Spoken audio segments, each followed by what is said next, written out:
Imagine you're touring a newly constructed state-of-the-art office building. Yeah. You expect a certain logical flow to the place, right? Right, like you walk through the front doors and there's a lobby. Exactly. You take the stairs, you find a hallway lined with standard offices. There is this inherent expectation of architectural sanity. But now, imagine you open a door on the second floor, and instead of a conference room, you find a rushing river suspended entirely in midair by an invisible force field, Oh, wow. complete with a rack of kayaks, by the way. And then you turn around, open another door across the hall, and you are staring at a giant sentient crab living inside an oxygen bubble at the bottom of a boiling lake. Well, that completely shatters your spatial expectations. I mean, you're no longer navigating a functional physical building at that point. You've basically walked into a surrealist painting that actively wants to kill you. And that absolute rejection of architectural sanity is exactly what we're exploring today. So welcome to the deep dive. Glad to be here. Today's mission is built on a massive stack of archival analyses, developable retrospectives, and historical design documents. Because we are unpacking an absolute masterclass in game design, lateral thinking, and breaking the rules. Specifically, we're looking at the legendary 1979 publication for Advanced Dungeons & Dragons called White Plume Mountain. Or, as it was known by its module code, S2. Right. And to truly understand why this single, rather bizarre publication managed to accidentally shatter industry norms, we have to set the stage. We need the historical context of its creation. Yeah, we have to go back to 1979. TSR Hobbies, the company behind the game, is in the middle of this explosive, completely unprecedented commercial growth. They were blowing up. Exactly. They're transitioning from those original scrappy little saddle-stitch booklets into the codified hardcover rule system, and the consumer demand for new material is absolutely ravenous. And the creator of the game, Gary Gygax, is just drowning. He's trying to write the massive core rule books. He's attempting to manage a rapidly expanding corporation, and he simply cannot churn out the adventures fast enough to keep the fans happy. Right, because until this point, Gygax had been the almost exclusive author of their flagship adventures. He was essentially the voice of the game. But the corporate burden became insurmountable. It did. TSR desperately needed to hire outside designers to meet this demand, and that logistical necessity inadvertently opened the door for a massive structural shift in the creative voice of the entire industry. Because that necessity leads us directly into one of the wildest origin stories in tabletop history.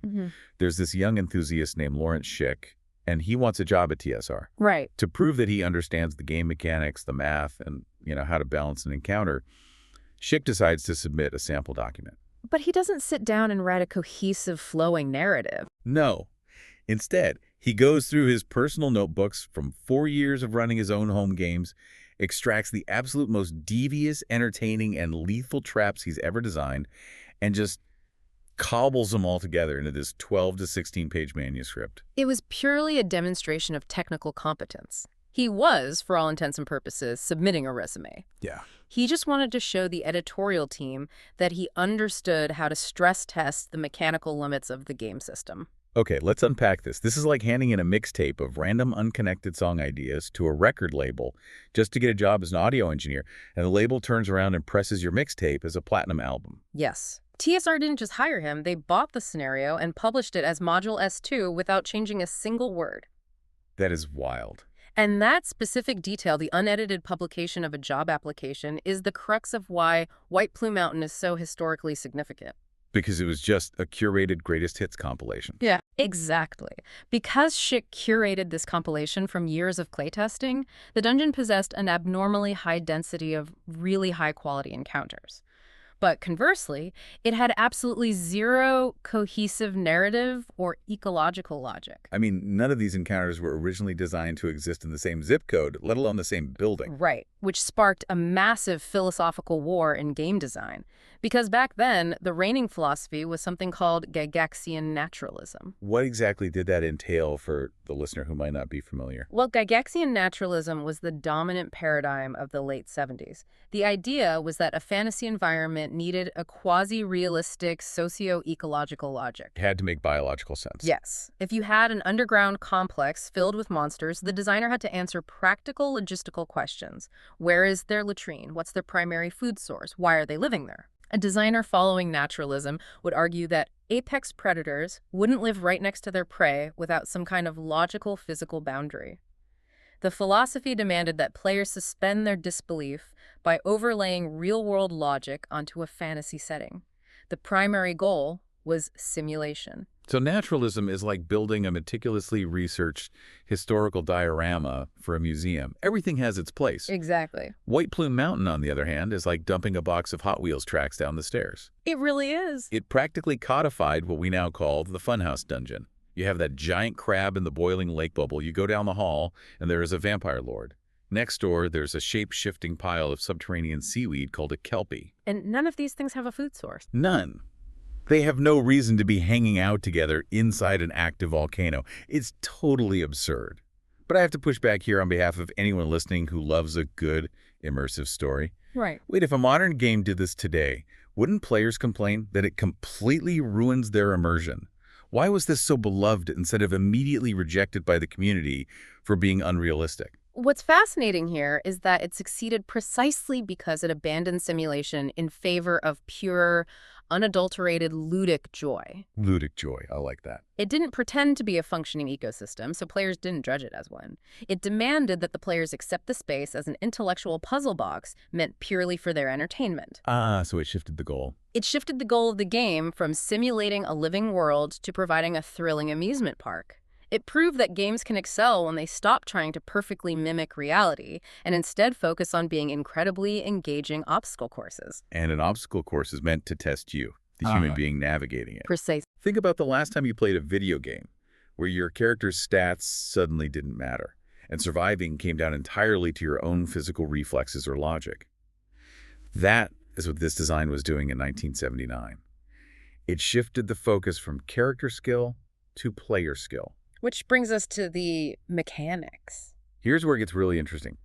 Let's look at the mechanics of room 22. This is the infamous frictionless room. You walk into a corridor, and the floor is devoid of all friction. But it's not just slippery. There are razor-lined pits spaced throughout the hallway. And if you fall into one of those pits, you're exposed to murky water infected with blinding sickness. Super tetanus. Yes, which the community at the time affectionately dubbed super tetanus. But wait, if the floor has zero friction, standard game movement rules are completely broken. You can't just roll an agility check or say your character's a nimble acrobat. How do you even move? You don't, at least not in the traditional sense. That is the genius of the trap. If a surface truly has zero friction, taking a single step means you inherit that momentum, and you keep sliding at that exact speed until you smash into the opposite wall or fall into a pit. Inertia takes over. So players are sitting at the table doing literal vector calculus. You have to figure out how to use 50 feet of hemp rope, 12-foot wooden planks, momentum, and creative spell casting to chart a trajectory across the room. You, the human being sitting in the chair, have to solve a physics problem. It strips away the mathematical abstraction of the character sheet. The designer is no longer challenging the imaginary elf. The designer is challenging the player's spatial reasoning. That's brilliant. And it wasn't just physics puzzles, it was acute psychological pressure. Consider the mechanics of Room 5. The players walk into a room with 5 flesh golems. The golems have numbers painted on their chests. 5, 7, 9, 11, and 13. Okay. One of the golems speaks and says that one of them does not belong, and challenges the players to identify which one it is to pass safely. The answer is 9, because it's the only non-prime number in the sequence. Yeah. But the puzzle itself isn't the craziest part. It's the pacing. Yes. The text explicitly instructs the person running the game to give the players exactly 60 seconds of real-world time to solve the riddle. Wow. If they fail to answer before the clock runs out, a brutal, overwhelming combat encounter begins. Hold on. Isn't that incredibly stressful? I thought the whole point of tabletop games was to relax with friends, roll some dice, and tell a story. Didn't players hate having a literal stopwatch shoved in their faces? In a traditional home game, yeah, it could be jarring, but we have to view this through the lens of tournament play. Oh, right. The tournaments. In the late 70s and early 80s, these modules were frequently used for competitive events at large conventions. Teams of players were scored on their problem-solving speed, their resource management, and their overall efficiency in clearing the dungeon. Which makes perfect sense for this module. Exactly. The modular, disconnected design of White Plume Mountain, where every room is basically an independent, isolated microgame, made it incredibly easy for judges to score. So the timer wasn't just a gimmick, it was a standardized metric for a competition. Right. And in that context, the penalty for a character dying was fascinating. If your character died in a tournament, they were simply replaced by a lower-level character from a backup roster. So death was just a mechanical penalty. Death was not the emotional end of a narrative arc. It reduced your team's overall efficiency. The stress, bleeding from the imaginary game world directly into the physical play space, was the entire point of the competitive format. That is wild. Oh. But the sheer absurdity of these traps forces a natural question. If this place isn't a natural ecosystem, who built the frictionless floors and suspended the rivers? That introduces the most innovative aspect of the module's narrative, the villain. Right. Who was running this place? The archmage Keraptis. Or, more accurately, the diegetic ghost of his intellect. Wait, diegetic. So you mean he doesn't exist as a physical guy in a room at the bottom of the dungeon waiting to be punched. His presence is baked into the actual story and architecture. Precisely. You never actually fight him in the 1979 module.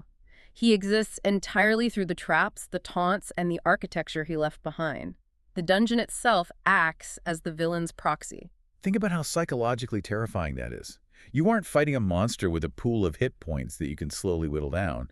You are fighting the arrogant, theatrical intellect of the designer. Yes. Every time you find an inverted ziggurat or a boiling mud pit, you're second-guessing the floor tiles. You start treating the architecture itself as a manifestation of the wizard's malice. You are playing chess against a ghost. It is a brilliant subversion of the standard boss fight.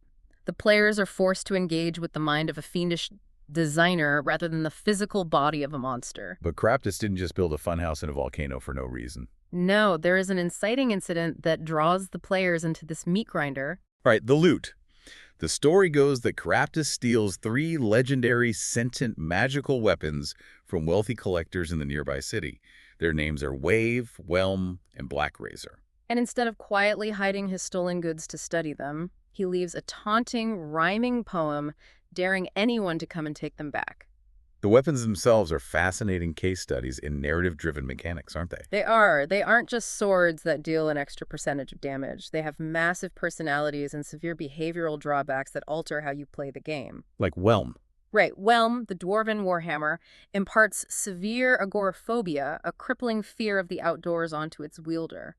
Wave, the trident, demands absolute reverence for sea gods and constantly clashes with land-bound users. And then there's Blackrazor. I love this detail from the archival interviews. Lawrence Schick enthusiastically admitted that he blatantly plagiarized Blackrazor from Michael Moorcock's dark fantasy series, Elric of Melnibone. He really did. In those books, there is a soul-devouring greatsword named Stormbringer. Schick essentially copy-pasted the mechanics into his manuscript. Blackrazor literally devours the souls of the enemies you slay, transfers their vitality to the wielder to make them stronger, and if it goes unfed for 3 days, its ego forces the wielder to kill just to satiate it. It is the mechanical representation of the corrupting allure of absolute power. And Schick only put it in there because he never in a million years thought this document would be commercially published. He thought it was just going to sit on Gary Gygax's desk as proof he understood the math. Exactly. He later said he was terrified of professional reprisal for the copyright infringement, but ironically, Blackrazor went on to become one of the most iconic magical items in the history of the industry. Which brings us to the unwritten secondary objective of the entire deep dive, the socio-political consequences of the loot. Oh, this is such a good point. You see, the players are contracted by the wealthy elite of the city to go into this volcano, risk their lives against a diegetic ghost, and retrieve these god-tier artifacts. But once you survive, and you are holding a sword that eats souls and grants you immense, unparalleled power, handing it back to a wealthy collector who hired you feels incredibly difficult. It is the ultimate moral dilemma. The module basically says, here's the most powerful weapon you have ever seen. You bled for it. Now do your job, act like a professional mercenary, and give it away. And if you keep it, you become a fugitive. The wealthy elites will use their vast resources to hire other mercenaries to hunt you down. It drastically alters the trajectory of your entire campaign. Do you surrender the ultimate power to maintain your standing in society? Or do you embrace the corruption of the soul-eating sword and become an enemy of the state? It forces the listener, the player, to weigh the intoxicating allure of power against their own agency and sociopolitical safety. The environment tests your logic with frictionless floors, but the reward tests your morality. Perfectly said. And the choices made in this single, chaotic publication had massive ripple effects that shaped the gaming industry for decades to come. Because this module prioritized puzzles over realism, it accidentally broke the rules for the artists, too. I mean, if the writer didn't care about logic, why should the cartographer? Right, and that leads to a map detail that changed the game forever. Yes, the map design is a perfect example of these unintended ripples. The interior maps of the dungeon were very utilitarian, grid-based, and perfect for calculating the physics of jumping over those super tetanus pits. But the wilderness map on the third page of the booklet was drawn by the legendary artist Errol Otis. And he decided to include all these evocative labels for geographical locations that are not actually in the text of the adventure. The most famous one being a spot simply labeled Dragatha, the undead dragon. There is absolutely no mention of Dragatha anywhere in the 12 to 16 pages of the manuscript. You can search the whole thing. It doesn't exist. It was pure atmospheric flavor, a geographical tease thrown in by the artist. Yet, because it was placed on the map without explanation, it ignited the imaginations of thousands of players. Who is Dragatha? Why is an undead dragon living near the volcano? Just off this single label. That single, unexplained label blossomed into decades of lore. Dragatha eventually became codified as the setting's premier Dracolich, a massive villain that served as the central, campaign-ending antagonist in the Age of Worms adventure path published nearly 30 years later. It proves that sometimes the best thing you can do for your audience is to leave some white space. Give them a tease, provide a compelling name, and let their own imagination do the heavy lifting. Absolutely. But sometimes, modern designers struggle to leave well enough alone. They want to explain everything. Which brings us to the turnstile controversy of Room 6. Ah, Room 6. If we connect this to the bigger picture, this is incredibly telling regarding the shifting design philosophies over the decades. Walk us through it. Originally, Schick placed a simple, non-magical, subway-style turnstile in a corridor. It lets you pass through deeper into the dungeon, but then the metal arms physically lock behind you, barring your return. Okay, but why is a turnstile a puzzle? Because it is a mundane object. In a game filled with magic, a wizard cannot simply wave a wand and cast a dispel magic spell on a piece of iron. Ah, right. To get back through, the players either have to spend hours violently chopping through 8 feet of iron and oak, dulling their weapons and making immense noise, or they have to find another way out. It is an architectural absurdity placed there purely to frustrate their resource management and force them deeper into the maze. And players loved the frustration. It was a brilliant lateral thinking puzzle. But then, in 2005, developers updated the module for a new edition of the game. And they just couldn't handle the illogical nature of a subway turnstile sitting inside a volcano. So they changed it. They made the turnstile a monster. They turned it into a shape-shifting creature known as a mimic that was merely disguised as a turnstile. Which completely missed the point of the funhouse. Totally. The 2005 developers were falling back into Gygaxian naturalism.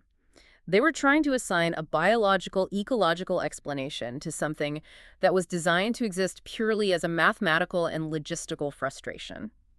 By making it a monster, they removed the logistical puzzle of the locked gate. How do we bypass this mundane iron, and replaced it with a standard, utterly forgettable combat encounter? You just hit it with a sword until it dies, and then you walk past. Exactly. They completely sanitized the weirdness. They tried to make the funhouse logical, which destroys the funhouse. Thankfully, the archivist noted that in 2017, when the module was republished yet again, the designers realized their mistake. Yes, they reverted it back to a boring, non-magical, deeply frustrating piece of metal. It was a triumph for the preservation of artificiality. It acknowledges that games and experiences in general do not always need to make ecological sense to be deeply engaging. So, what does this all mean for you? Why spend time dissecting the architecture of a 1979 funhouse dungeon?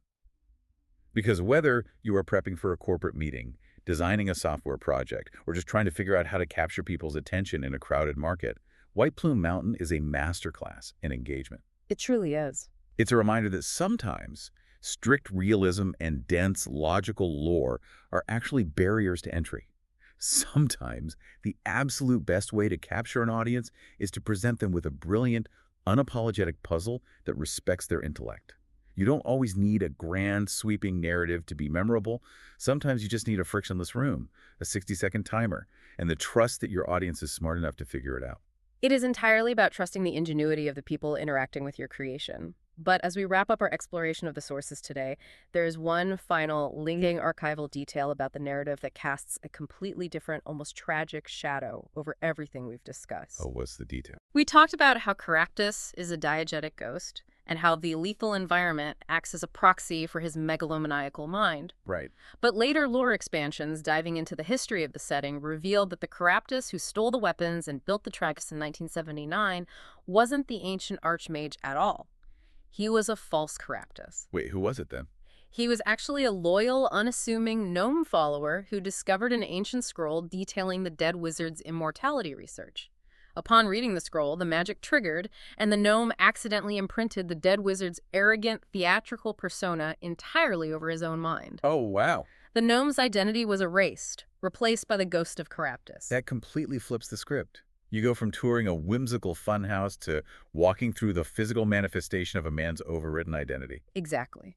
The dungeon is an intellectual playground, a manifestation of supreme arrogance. But beneath the boiling lakes and the frictionless floors, there is a profound psychological tragedy, because it forces a terrifying question. What's that? What happens on the day the gnome's original consciousness finally starts to wake up? Does this lethal, theatrical funhouse suddenly transform into a psychological prison for a terrified man who doesn't remember building the very traps that now surround him? Imagine waking up in a room with 5 flesh golems, a ticking clock, and no memory of how to solve the puzzle you supposedly built. That is a haunting thought to leave on. Thank you for joining us on this deep dive. As you go about your day, we invite you to look at the structures, the projects, and the systems in your own life. Are you building a logical diorama, or are you building an experience that actually challenges people? Keep questioning the architecture of the information around you. And the next time you open a door, just make sure there isn't a river suspended on the other side.